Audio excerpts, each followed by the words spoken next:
Some choices don't look dramatic at first.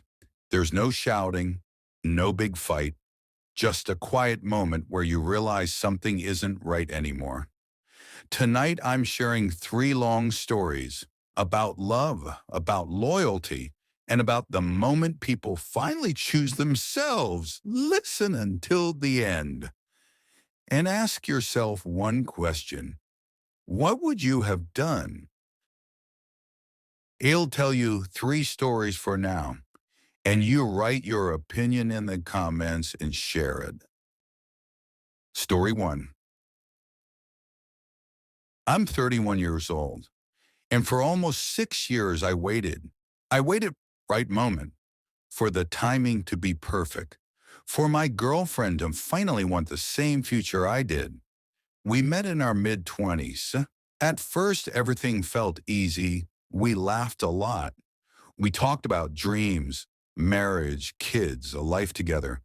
But every time those conversations became real, she pulled back. She needed more time. She wasn't ready. She wanted to focus on herself. I respected that. At least I told myself I did. Years passed. Friends got engaged. Friends got married. We stayed exactly the same. I paid most of the bills. I supported her career changes. I was always there when she struggled.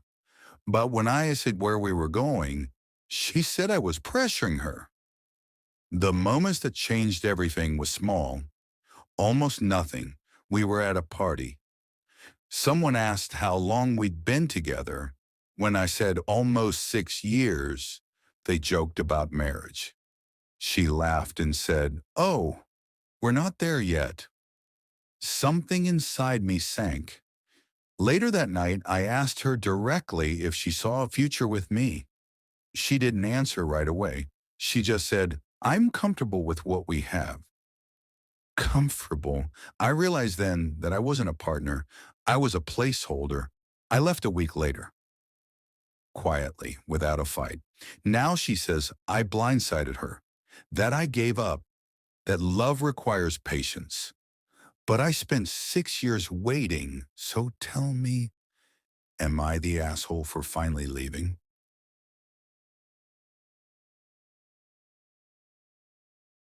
Story two.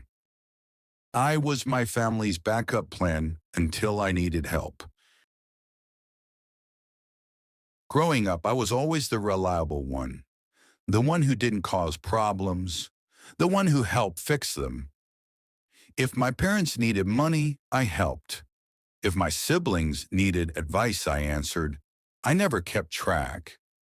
That's what family does. Over time, helping became expected. No thank you, no appreciation. When I got a good job, everything got worse. People asked more, needed more, assumed more. I told myself it was temporary, then I lost my job. At first, I stayed calm. I had savings, I had confidence, but months passed. Interviews failed. The money disappeared. For the first time in my life, I asked my family for help. Not much, just temporary support. The silence was loud. My parents said they couldn't afford it. My siblings stopped answering calls. Some told me I needed to man up. I realized something painful. I was only valuable when I was useful. When I finally found a new job, I stopped helping. No money, no favors, no late night calls. Now they say I changed, that I became selfish, that success made me cold. But I didn't change. I just stopped being used. Am I wrong for protecting myself?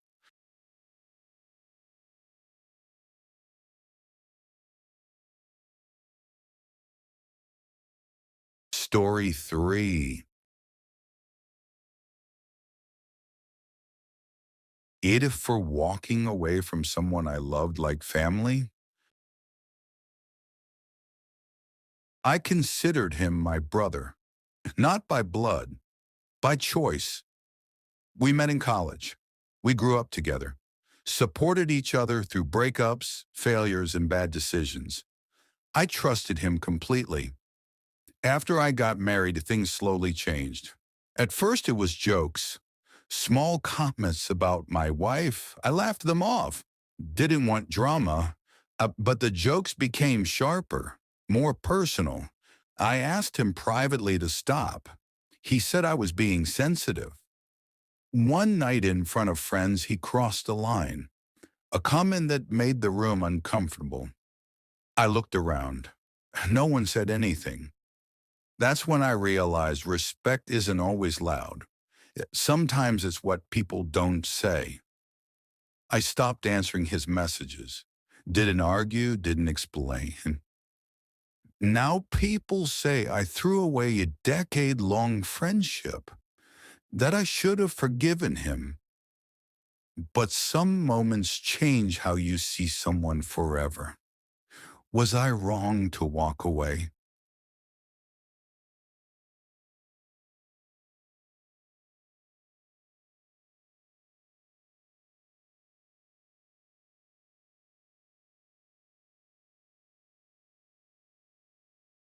3 stories, 3 moments where people chose themselves. Do you think they were wrong? Or did they wait too long? Leave your thoughts in the comments, and if these stories felt real to you, subscribe for more.